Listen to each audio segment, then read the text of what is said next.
முடிச்சுட்டு வாமனா வந்தாரு. அப்போ மகாபலி சக்கரவர்த்தி கேட்டாரு, உனக்கு என்ன வேணும்னு. அப்ப அவர் சொன்னார், 3 அதிகாரம் வேணும்னு.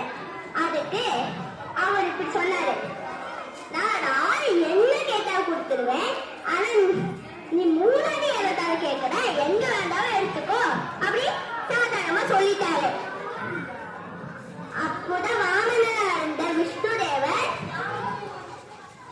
விஸ்வரூபம் எடுத்து ஓட அதிகை பூமியில வைத்து உன்னை